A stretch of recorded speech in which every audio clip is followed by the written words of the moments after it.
Reunirse con personas creativas que viven en tu misma ciudad. Saber quiénes son, qué mueve sus vidas y quizá alguna historia no contada. Bienvenidos a La Conversa, un encuentro auditivo. Soy Carlos Montivero y en cada episodio descubriremos interesantes personas desde algún rincón de la ciudad de Nueva York. Welcome to La Conversa. Thank you for having me. This is a show interested in deep diving into the life of people living in New York City, especially creative people, interesting people like you. So I'm glad that you're here. Thanks. And you're our second guest. An honor. So why don't we talk about a little bit about your cultural background, where are you from, things like that. Sure. So my name is Elle Lagalante. My pronouns are she, her.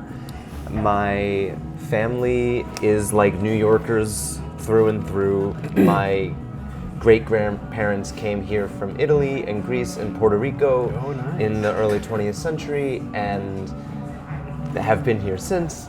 I grew up on Long Island, which is like a bunch of suburban communities outside of New York City. And yeah, I moved out of New York to California for a bunch of time for school. Mm-hmm. And I always felt like a pull back. Like I always felt like I kind of didn't belong there and would belong here. And since I have moved back, I definitely have felt that. Like there's a way I think that New Yorkers interact with the world that just feels very natural to me. And when I was somewhere else, it didn't feel exactly like home, although it was lovely. Like I was telling you before, I'm a foreigner, I'm an immigrant, right? So the thing is, I'm very interested of how does it feel to be a New Yorker, like you? Like you grew up here. Sure. Yeah. Well, I'm curious, how do you perceive New Yorkers? And then... Interesting, yeah. Yeah, I'm curious about that, and then maybe I can respond to that. Yeah, I mean, I moved here like 5 years ago, almost 6 years ago, so Sure. I'm still like discovering different type of New Yorkers. Probably,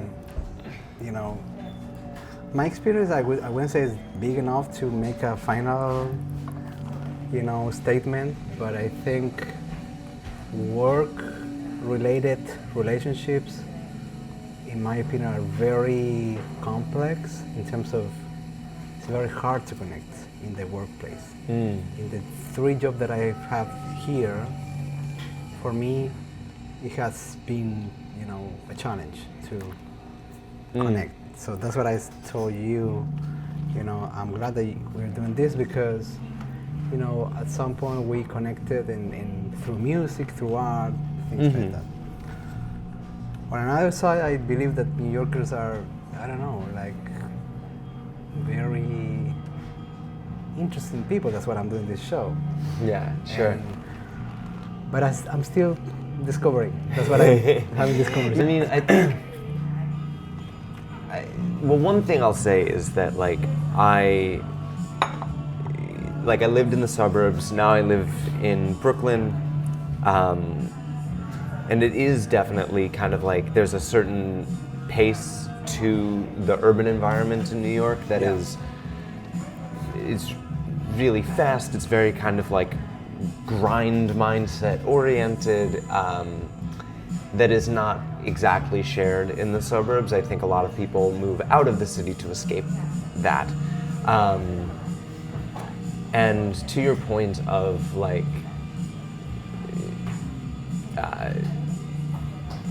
connections being difficult, I think that you find your circle.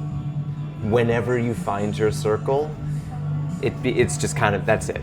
You know what I mean? It's sort of like, because it's so, I think, energy intensive to keep up relationships here. So you keep it like... You keep it small. Yeah. And then I think there are a lot of very kind of like proximity and time-based connections that form and break, and in that way it's a very fluid place. But to answer kind of like your initial question of like what does it mean to be a New Yorker to me? To you, yeah. When I left California and came back, the thing that I felt welcomed in by is there's a certain lack of pretense that I think I see elsewhere, where there's kind of like maybe a false politeness or like a false niceness, and in New York there is not as much of that. I think that people are kind to one another, but like they might not smile at you while they're doing it. Like they'll give you directions to where you need to go, but then they're gonna leave and they're not gonna like wait to see if you got there. Yeah, got it. Yeah, I've been there. Yeah, yes. Okay, cool. You are an amazing keyboard player. I've seen you playing. Amazing. You play guitar. You are a songwriter, composer, artist. Why don't we talk about a little bit about your art, your music, and then we are going to talk about your musical. Okay. Yeah. Well, so I'll table that. What are you wanting to know about with regard to music? For example, what is your first significant musical memory? Well, so my first significant musical memory is probably like when I was 5, my parents took me to a Billy Joel concert, and if you grow up in New York, it's like literally it's in the contract that you must love Billy Joel. But yeah, so they took me to that concert. My very first favorite song was River of Dreams by Billy Joel, and so I don't know, just being there. We were at Nassau Coliseum, big stadium kind of concert energy, and just that whole thing. How old were you? 5 or 6 maybe. 5 or 6. Or that's how I remembered it, Okay. but certainly quite young. I had like cotton in my ears the whole time, but it was really, really cool and very impactful, and I've since seen him more times, and it always kind of brings me back to that feeling of being a small child and seeing it for the first time. And then you started playing piano because of Billy Joel, or that was random? I think in an indirect way, perhaps, but I didn't really start playing the way I play now until I was 12. Got it. I started trying, and I didn't like it at first. I had a bad teacher. It's often just down to like chemistry with a teacher, but I didn't like it at first. The piano that my parents had gotten for the house was sitting idle for many years. My dad said, if no one's going to play this, we're going to sell it. And just like when you're trying to get rid of any child's toys, no matter how big or small, I was like, no, I want it. Yeah, I want to start now. So we tried again, and I found a teacher that I liked, and it was great. Amazing. How about the guitar? That was guitar was later. I'm only self-taught on guitar. I like to say I think of myself as like a campfire guitarist. Yeah. I don't know. I think most people pick up guitar because it just seems cool. Like it just seems like you're cooler if you can play guitar, and it's also more portable. Definitely. And it took a really long time for it to stick. Like I picked it up and put it down like 15 times before I finally was like, oh, I get it. And would you say that now you are more like a piano player or a guitar player, or like a multi-instrument? I feel confident enough playing both to say that like to talk a little bit about the musical. When we produced it this summer, I played guitar and piano for it, depending on what the song kind of needed. But certainly I'm a much more confident pianist and I think more skilled pianist as well. Were you talking about the Infinite, the musical? Okay, why don't you share a little bit about that? I'm very interested as a musician, how someone can come up and create a whole musical. And for me, it's another level of expertise. Well,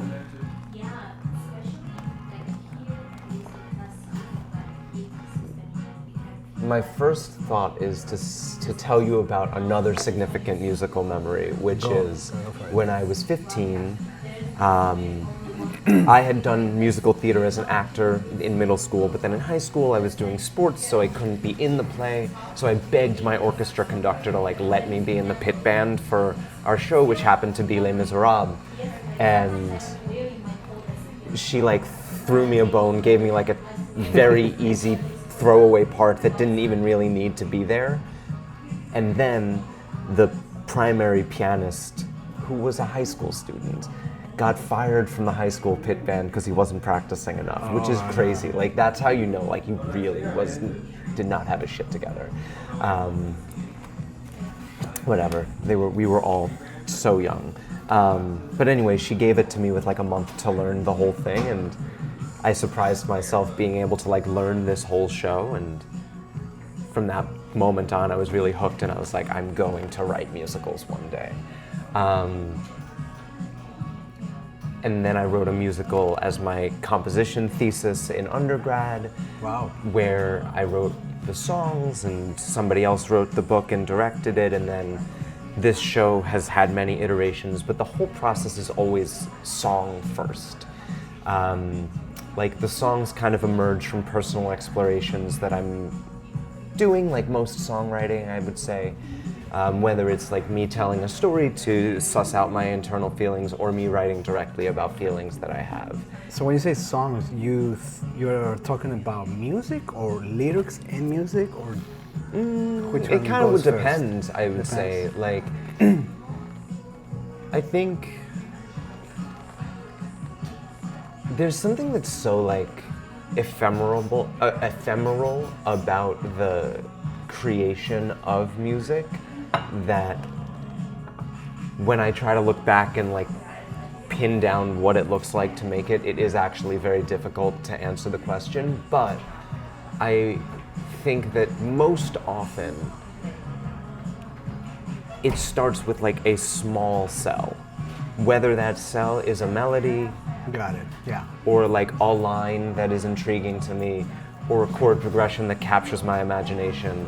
But whatever the cell is, I just keep on feeding it by just playing it over and over again, or working with it over and over again, until either the expansion reveals itself, or I get bored and I move on.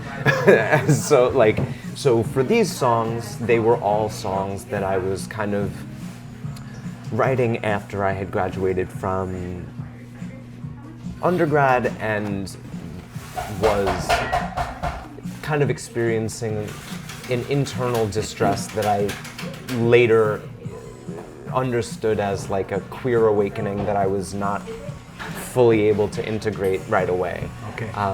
So anyway, I write these songs. I kind of understand them in whatever is kind of intellectually captivating me at the moment. To talk a little bit about the musical, when we produced it this summer, I played guitar and piano for it, depending on what the song kind of needed. But certainly I'm a much more confident pianist, and I think, more skilled pianist as well. Were you talking about the Infinite, the musical? Mm-hmm. Okay, why don't you share a little bit about that? I'm very interested as a musician, how someone can come up and create a whole musical. And for me, it's another level of expertise. Well,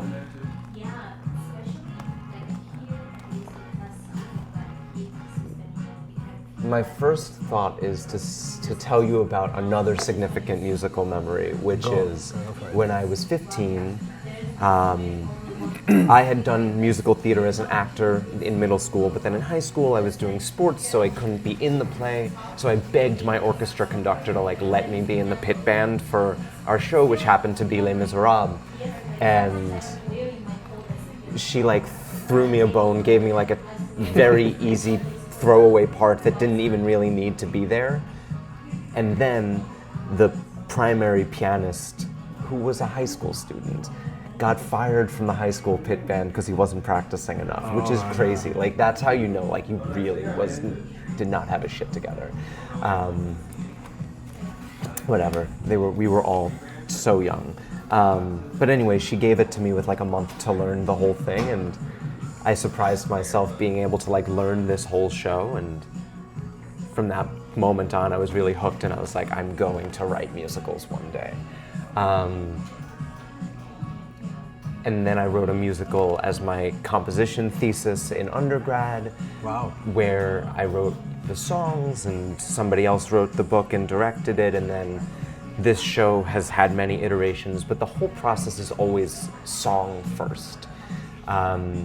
Like, the songs kind of emerge from personal explorations that I'm doing, like most songwriting, I would say.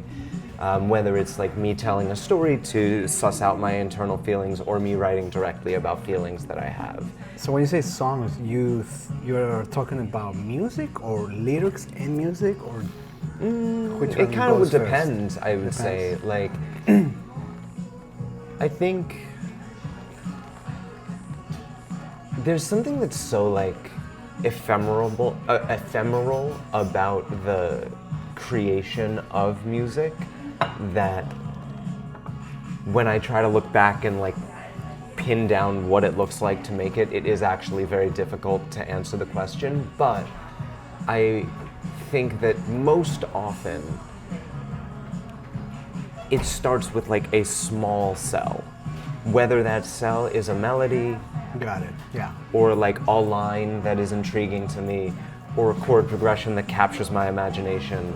But whatever the cell is, I just keep on like feeding it by just playing it over and over again, or like working with it over and over again, until either like the expansion reveals itself, or I get bored and I move on.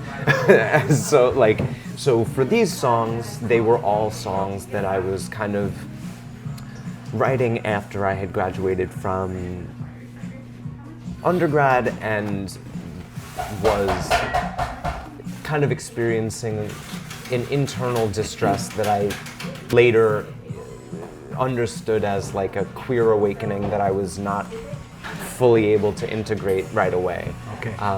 So anyway, I write these songs. I kind of understand them in whatever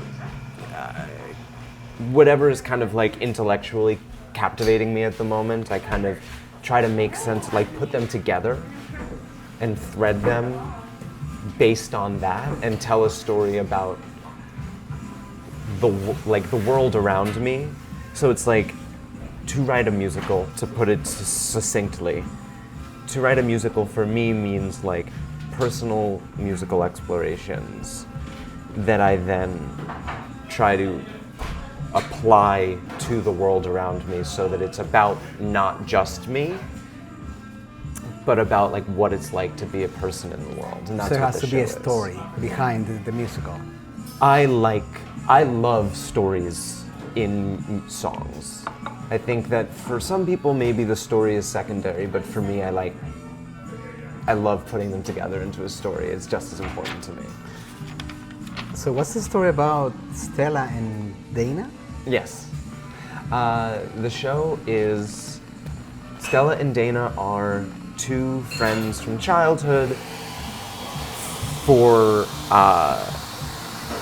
let's say they're 30.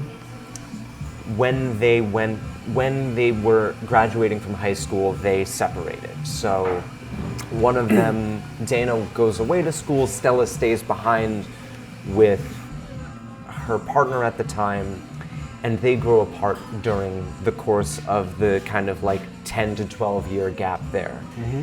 And during that time, both of them have, like, as we all do, kind of like their own personal struggles, trials, tribulations, and when they find each other again at this festival called Infinite Fest, they are like trying to leave those troubles in the past and like turn the page and start a clean slate, but maybe without dealing with the fallout of their distress. And so they're going to this place to like revel in their childhood nostalgia and experience like their fantasy, because it's a virtual reality AI generated music festival. Oh, and the promise okay. of this place is that you're gonna get like an algorithmically generated, like as if it's your TikTok For You page, but it's gonna immerse you, and it's gonna be like everything you've ever wanted given to you all at once. And Nice. and they get it, and the journey from there, they get it at the very beginning. Like, at the top, they get what they want. And then the whole rest of the journey is about like, what are the consequences of and what comes after getting everything you ever wanted all at once. And that's what the show is about. That's amazing. It sounds so like, I don't know, appealing to me. I need to see it. Is there a second part, or is it just that story? There is another part to it. So like I'm really interested from a storytelling perspective in sort of two things. I'm really interested in not having your traditional kind of hero and villain kind of dynamic, exactly. Mm-hmm. So you have the antagonist is, I would say, the Silicon Valley tech archetype, whereas it's like very controlling, very grandiose, very perhaps manipulative, and ultimately selfish, like sort of believing that their vision is the right vision, and it stems from this like lack of belief in the abilities of human beings to help each other. And right. So it's like, if you believe that the world is selfish, then you become selfish, and when you become selfish, then you try to control the world, even when you're doing potentially, in your mind, altruistic things. Yeah. So the second storyline is about that person facing the consequences of their vision and needing to give that vision up in order to like move on with their own life and actually like experience the growth and the healing that they're needing. And so that's the other piece of it. And then throughout, there is a movement ensemble who is a physical like depiction of the AI program. So like throughout the entire thing, you have these people like dancers who are like moving the characters to sort of say like, they're both moving the characters to put them in the places for their fantasies, but also, because this is how this kind of technology works in the real world, they're also learning about the human people from them. Right. So it's like there's this push and pull of like, I'm manipulating you, but also your actions are changing me. And we see that in the show. So cool. So cool. I don't know, what do you think about, every time we put out music or any type of art, mm-hmm. there's, haters, criticism. How do you handle it? Well, I would say right now I would consider myself fortunate to have enough reach to have haters. Like right now, the only people that I really, and this is a fortunate place to be in. I have like a supportive network of people who love me and support my work, and so I mostly just experience feedback from them. But I would say, philosophically, how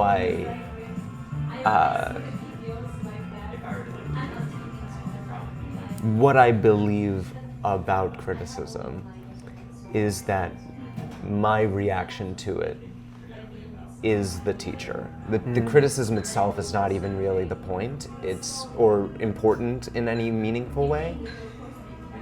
It's more about my reaction to it, or at least first I need to really unpack my reaction to it. if I'm doing this to be liked by everybody, then I'm barking up an impossible tree to climb. Yeah. I'll never be liked by everybody. So if I were to find myself in a creative process where I'm trying to be liked by everybody, and then a criticism hit and it like crushed me because I wasn't anymore, then I would really have to confront that sort of like, I'll call it like delusional thinking.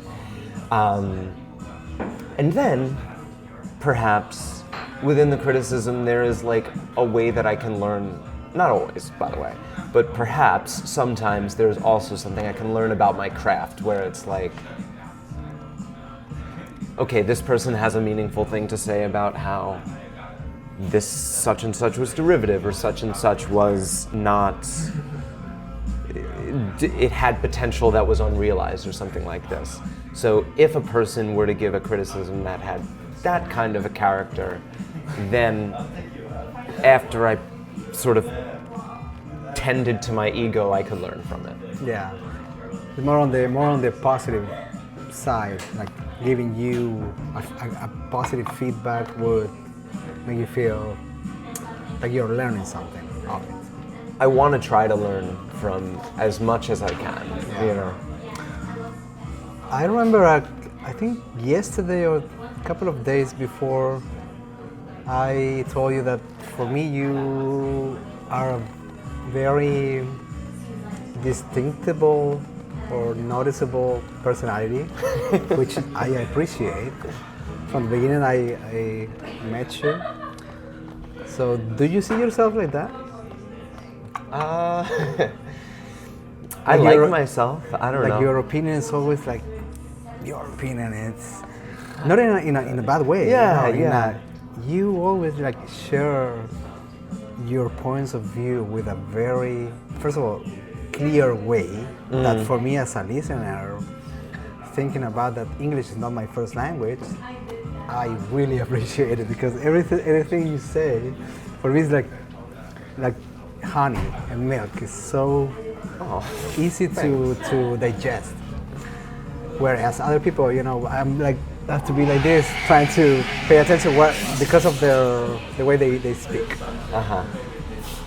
But that being said, I think that you are always sharing very meaningful opinions and visions of the world, which probably it's because you see yourself in the world, I don't know.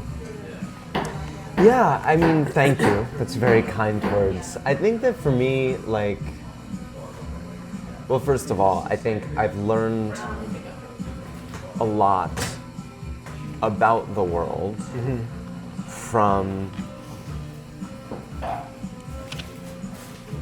people who have had to navigate a harder version of it. So like in the course of like from 2018 to 2022, let's say, as I was navigating my queer coming out, I also discovered a particular kind of meditation practice or began practicing, I guess I should say, a certain kind of meditation practice that first, I mean, it ultimately is always Buddhism and like Zen-focused Buddhism specifically, but like the first tradition that really captivated me was first espoused by a monk who survived the Vietnam War, and then later I began sitting with a teacher, and that monk's name is Thich Nhat Hanh, and then later I began sitting with a teacher whose name is Reverend Angel Kyoto Williams, who is like a Black American Zen priest who's like holding this space during the pandemic that I found myself sitting in all the time. And through the course of that sitting and kind of just downloading what I was learning from these teaching traditions, I began to see the world differently. And it took a lot of the way that I maybe used to see the world and refracted it differently, and now and it made me feel better, right? So like me looking at the world through this new lens gave me a sense of deeper groundedness and a sense of sort of like more purposeful ways of moving through the world. So I want to be as clear about where I'm coming from as I can, so that I can share where I am. Yeah. So, completely clear. Now I understand everything. Elle, I think that was amazing conversation. Thank you so much for being here, for coming to this interview, for saying yes to my request. Of course. And nothing. Thanks for having me. Yeah, we're gonna share more of your content, of your art, on our social media, and I can't wait to see the first part of your musical and the second part. Yeah, well, I'll say this. The show, we had a production of it in the summer. Okay. And we recorded all of it. And we'll be releasing in the summer of 2025. Okay. An EP of highlights from that live show. Amazing. So I think the best way to follow the show's progress is to just kind of go to the show's website and sign up for updates. So at infinitemusical.com, just sign up for updates and we'll be able to share that in that place.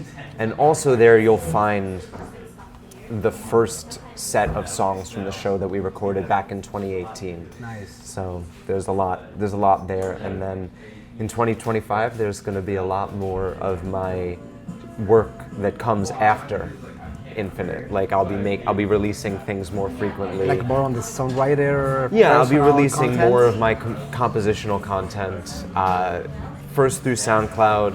Like I have this pipeline idea where I want to like put things up as soon as they're ready on SoundCloud, and then do the thing that all of us kind of like musical artists in this landscape do, where it's like then you polish and you work with collaborators and you remix, like you do a better mix, and then you track it with session musicians, and then it'll go to Bandcamp and streaming. Gotcha. So SoundCloud is where you'll find all of that to start. Amazing. Okay. Thank you so much. Yeah, thank you, Carlos.